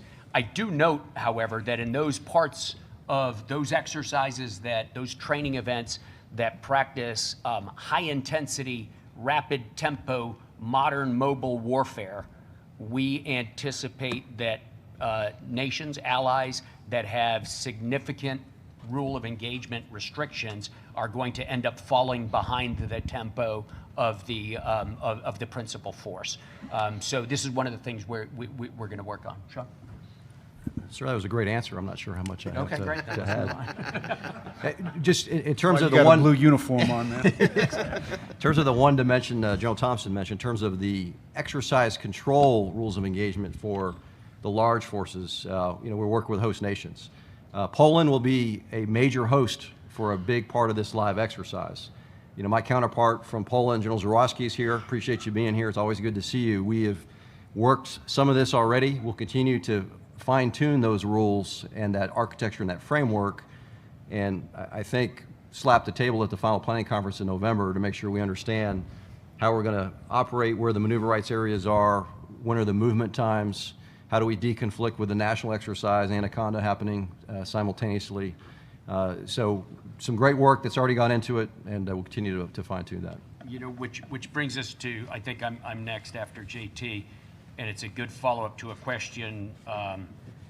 In order to set desirable conditions and environment to execute the exercise of this scale with participation of 17 allies, what sort of coordination process was taken, for how long, et cetera? So a couple of parts to the answer. The first is we have been planning in detail from the concept development conference for each of the subordinate parts of the exercise, each of the associated exercises. Each concept development conference, each main planning conference, and each final planning conference that we've worked on has been attended by at least a dozen allies. So at a military level, we have a very well-established process in Europe to jointly plan such activities. You're right, though, whoever asked the question, when we have something this big with this much movement, there is a preparation of both governments and, frankly, society that has to be done. And we work very closely through our embassies and through our allies' military structures to do such things. For example, the commander of the Joint Logistics Command, the Joint Services Agency for the Bundeswehr, is Martin Schelleis. General Schelleis and some of my generals have gone to conduct local engagements in areas that historically have been a little bit more sensitive to large-scale movements of forces through them. In other countries, we do the same thing. Sometimes it's as simple as holding an open house and an equipment display in a country or in a location that has not seen American forces lately. And sometimes it's a matter of briefing at the ministerial level what it is we intend to do. But to the gentleman who asked the question, yes, absolutely, a very intensive, wide-ranging effort from across the whole of the U.S. side, country by country, as well as alliance-wide. Sean? So this question is, how will you evaluate cybersecurity of the lines of communication during this exercise? So I'll just say that, you know, it's no mystery to this audience that we are in competition in cyberspace as we speak. It's something we're always doing. I'll just say we have pretty good capability in Europe. We will bring additional capability as a part of that 20,000 coming onto the continent for the exercise. And, you know, again, we'll continue to compete in cyberspace during the exercise and see what we learn. That's probably about the extent of what I want to discuss in this forum. Sounds good. Johnny? All right. From Captain Griffin, from Division East, 1st Army. His question was, part of force projection and strategic readiness is our capability to rapidly and effectively deploy the reserve component partners. In your comments, you mentioned MFGI expansion. As part of Defender 2020, has any thought been given to using inactive MFGIs instead of the active MFGIs, Fort Bliss and Fort Hood, to mobilize forces, test and validate these systems? So if you remember the two-pronged arrow, hopefully what you took away from that is this is a steady build that we've been doing as we improve our ability to prepare for large-scale mobilization. So the short answer is yes, we are thinking about it, and as we look deeper in future Defender series, because as you know, this is Defender 20 in Europe, then we're going to the Pacific, then we're coming back to Europe.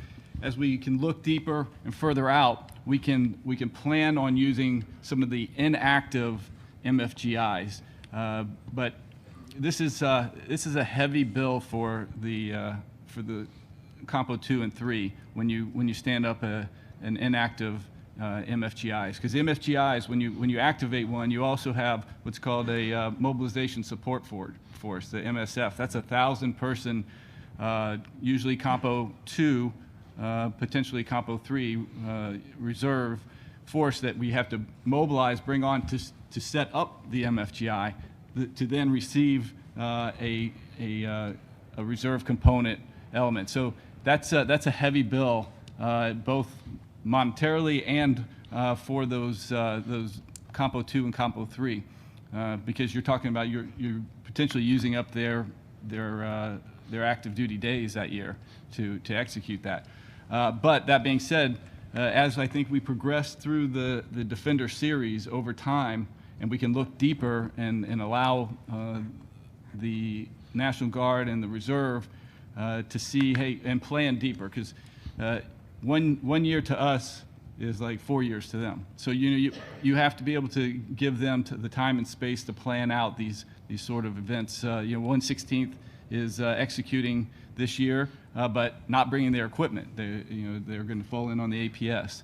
So I think that's the baby step this Defender, and the next Defender we can look at potentially using the Defender exercise as one of those mobilization exercises. If you remember that chart, that we're doing, we are bringing inactive MFGIs up online and exercising them to push a small unit, let's say an engineer company, out to support CENTCOM.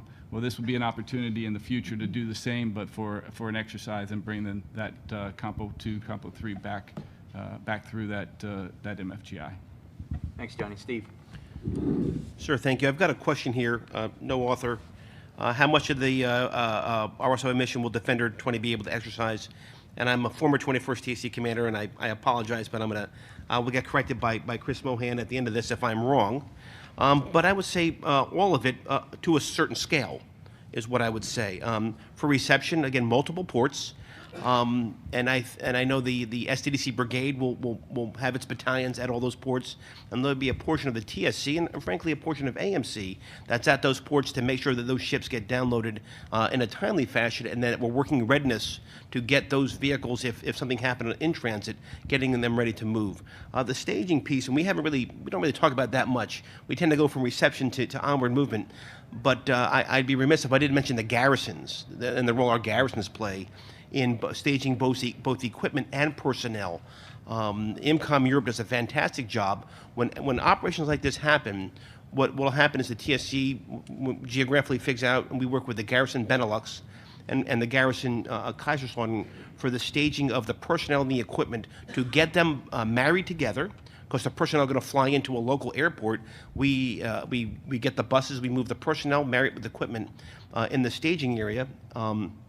Make sure they, there's a little bit of jet lag in there, so we got to be very careful. We feed them, we house them, and we help them facilitate their rehearsals for their movement, whether it's going to be loading a rail right there at the port, or if it's going to be convoying across multiple countries in Europe.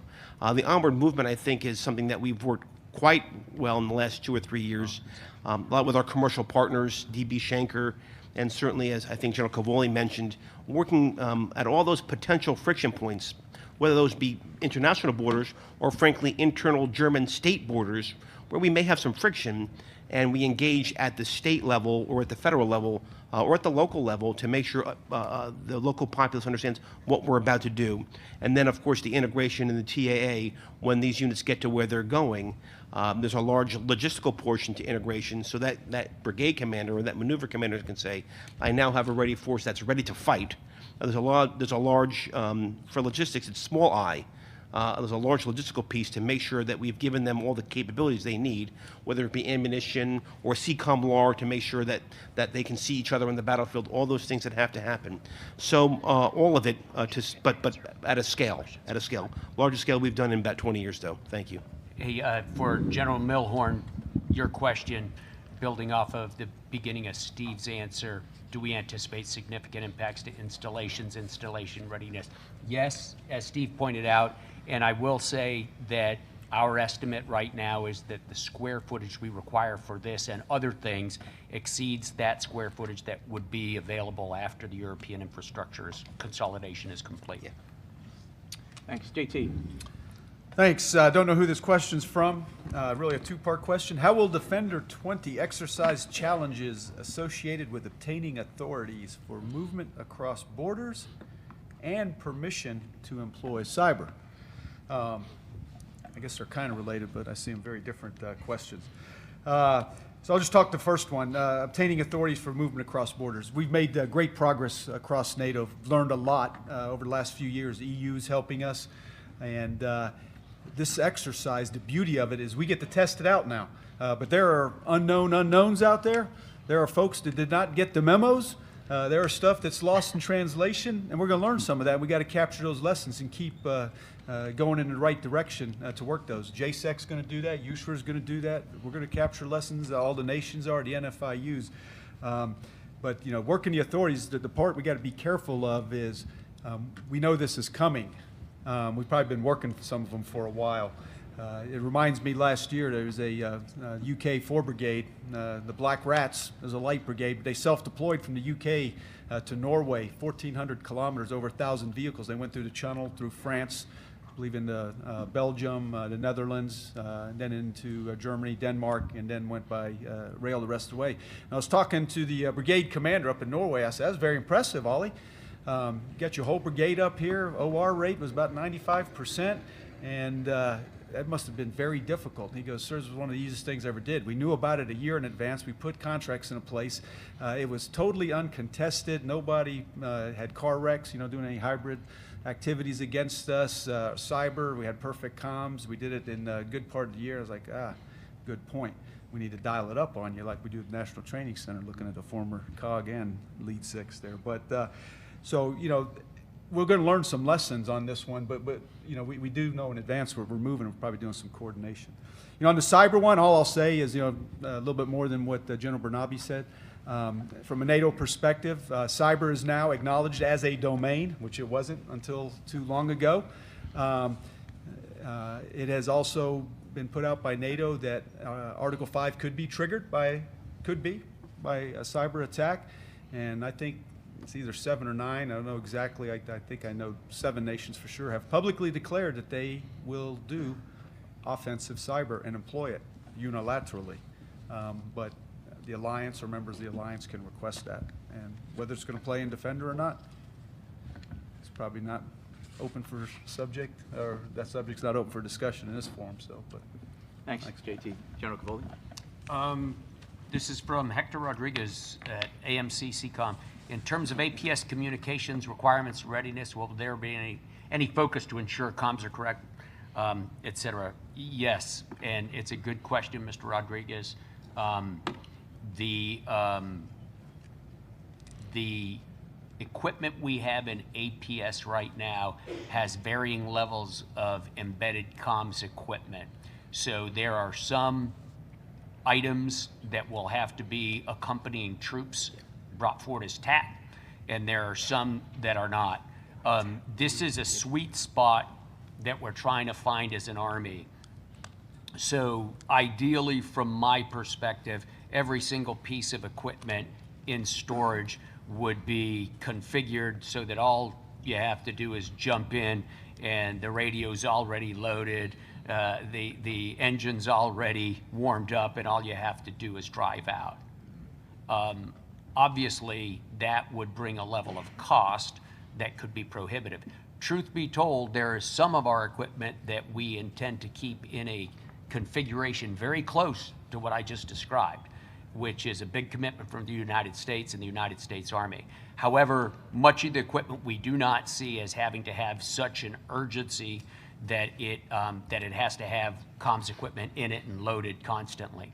On the other hand, we haven't found exactly where that sweet spot is yet, and that's something General Phillips talks to me about quite a bit. So great question, Mr. Rodriguez. We'll learn a lot during this exercise about what exactly we're looking for in terms of storage. What I do know is that both CCOM and AMC are devoted and committed to supplying what the command requires as we require it on the timeline we require it.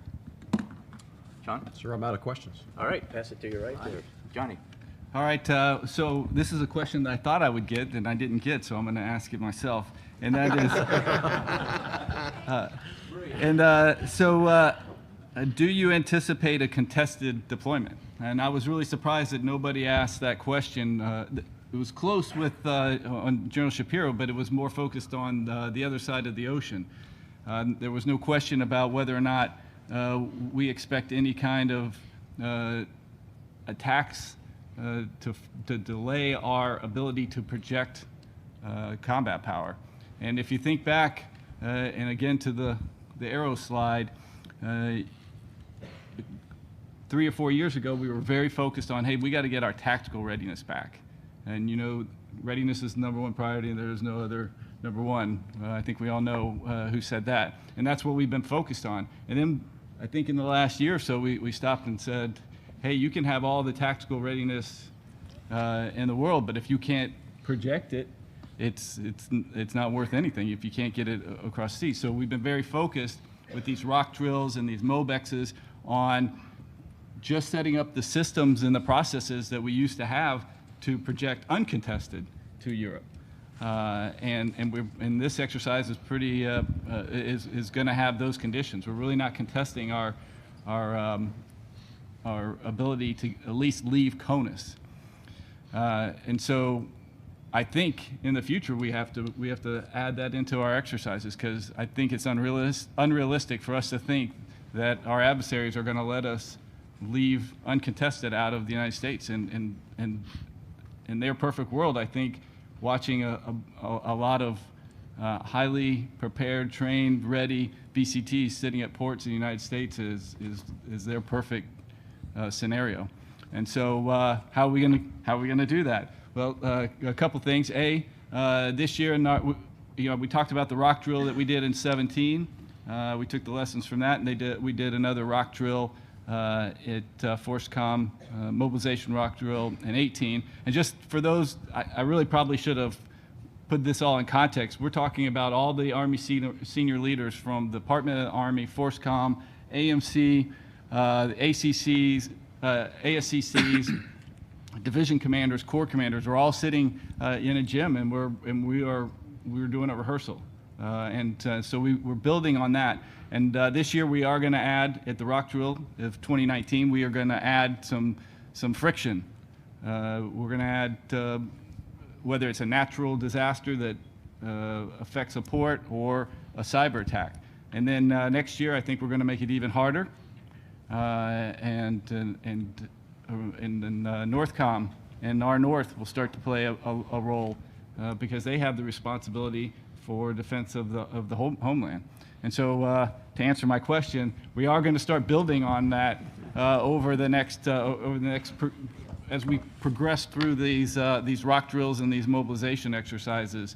We will add friction into all the defenders, both Pacific and Europe. So if I can add one thing to that. So Defender has certainly garnered a lot of attention from our joint partners, and clearly they see it as an opportunity to practice moving and fighting as a joint force. And the most recent example of that, the U.S. Navy is aligning resources to practice escorting ships from CONUS to Europe, and the proper handoff and delivery of those, and the security of the sea locks in and around the continent. So again, a late addition to the exercise concept, but an example of our joint partners practicing defending against a threat to those strategic movements. Thanks, Sean. Steve. Thank you, sir. I've got one from Mr. Scott Ginther. In terms of ITV, what are the greatest challenges you foresee with the Army's latest technological initiatives for interoperability at the tactical edge? And so ITV, I think writ large, for about 15 years of what we were doing in Iraq and Afghanistan, the Army kind of forgot ITV. We weren't moving a lot of cargo. And so I think our in-transit visibility skills atrophied. And so the Army is investing in new technology now for ITV. And I think units are grabbing onto it. It's a little bit of an individual effort. Some units do it well, and some units don't. So I think the biggest challenge, two challenges. One, getting units to use this in a uniform basis. Every container will look like this from an ITV. Every tank will look like this from ITV. I think we're not where we need to be. And I also think we've got to understand the questions that we want ITV to answer. And I think right now we're now at the point now after kind of resetting both theaters in the Pacific that we can start asking better questions and smarter questions of our ITV. I think just knowing where the container is or was. Is not necessarily the great question to ask. But in terms of integration at the end of RSOI, I've got to get this brigade integrated so we can get to the fight. Now what do I've got to see that's in the pipeline, and how do I prioritize in that? So our senior leader skills or material management skills at the field grade level and the warrant officer level and the senior NCO level are things that I worry about right now, understanding the questions that senior leaders need to ask and then getting the answer for an effect downrange versus, sir, you've got 500 containers in transit. That's good news, I think, but I don't know. I don't know if that's a good thing or a bad thing. Which 500 are you talking about? Who's in them? Yeah, who's in them? And so I think there's a and those are both human elements of ITV. I think the tags are fine, the machines are fine. Getting consistency in tagging and then developing those questions that we've got to know in a maneuver theater, what is, and not what does the TSC commander need to know, what does the maneuver commander need to know about what's in transit so that he can fight and win at the designated point? That's what I think we are too far away from that right now. Over. Thanks, Steve. JT. You know, in that Reforger 88, ITV was an improved tow vehicle, not in transit vehicle. They didn't have in transit visibility back then. It's called no and no. This question's kind of been answered, and there's some nuances in it. I don't know who wrote it, but they said, what challenges will our NATO partners experience in this exercise? After all, doing something like this is as new to them as it is us, isn't it? I enunciated partners because, you know, NATO has 29 alliance member nations going to 30 sometime in the next year. 44 partners, might be 45. I think Colombia just became officially a partner of NATO. So I don't know if we're specifically referenced to 2 partner nations. In this case, for Defender Europe 20, it's Finland and Georgia participating. Having served with those forces on exercises in NATO, in the case of Georgia, both Iraq and Afghanistan, they train on a regular basis to NATO standards. They work with the alliance often, and I don't think those 2 partner nations are going to have any more challenges than anybody else just because they're partners. The question was pejoratively partners, meaning the alliance members just working with the United States. This goes back to the interoperability question. You know, my headquarters, we have 26 nations, 3 partner nations, 23 alliance members, and when somebody says they're going to lunch, it means different things. They say, you're a native English speaker. I've learned I'm a native Texan speaker. I don't understand what the Brits are saying half the time. But when somebody says they're going to lunch, Nation A, and I won't single out the nations, you might figure them out on your own. Nation A says we're going to lunch. That means they're going to stop what they're doing for 15 minutes, eating their sack lunch at their computer, and they're going to get right back to work in about 15 minutes. For Nation B, that means I'm going to the dining hall. I will be gone for an hour, but I will be back in an hour, and I will continue on the rest of the day. Nation C means I'll be gone about 2.5 hours. I'm going to come back tipsy because wine and cognac was involved. And Nation D means I'll see you tomorrow. So there are challenges, but languages do things, you know, so it's the power of a simple, consistent, and continuous message when you're dealing in a multinational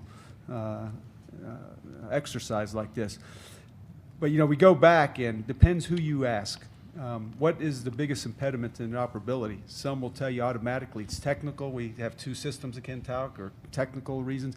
We get into procedural. You know, it depends where you're at. The best that it was put, I was talking to a colonel. I was on a panel of the interoperability, and the colonel spoke after me, and he goes, the biggest barrier to interoperability, everybody had their pens out and everything, and I wrote it down, I haven't changed it. He said is will.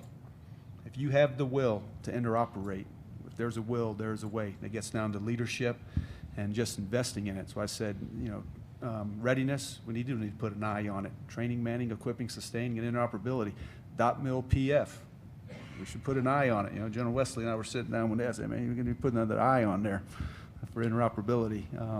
For NATO, it is .mil PF, I, for interoperability. So I just throw that one out to you. It's will. So there will be certainly some challenges, but great training event. You learn something, and you get better because of it. And we're going to learn a lot on this one.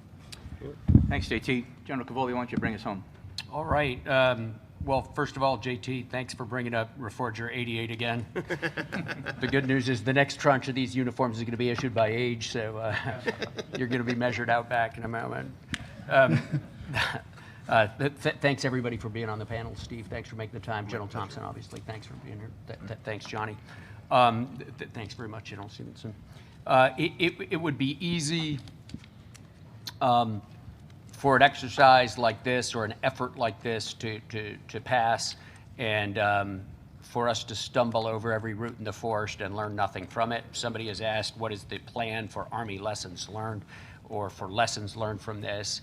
And I would have to say that would take another hour to describe, because every organization involved has a plan to call lessons learned from this.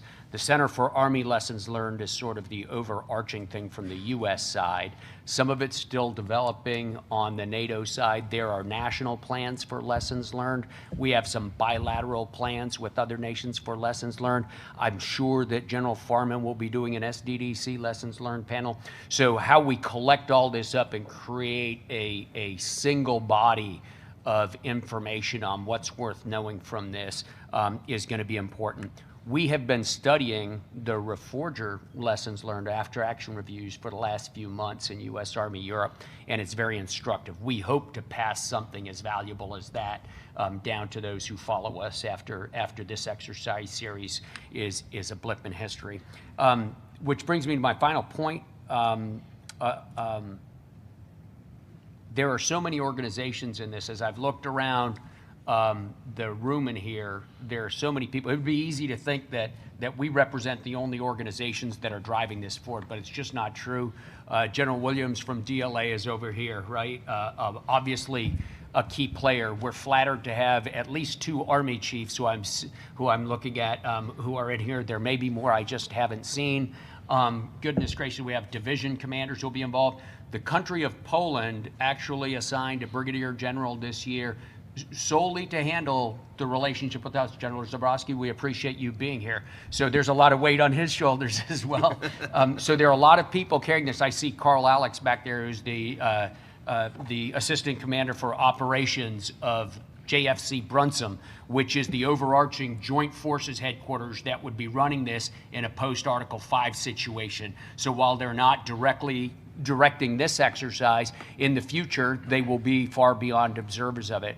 You know, I could just go around the room, and there are so many of you, to include people who ask questions, who are deeply, deeply involved in this. We thank you for your efforts, but most of all, we encourage you to keep doing it, because this is exactly how we're going to drive future strategic readiness for the U.S. Army, and in the case of Europe, for our alliance. I thank you all for being here today. It was a wonderful opportunity for the 4 of us, I know. General Stephenson, thanks.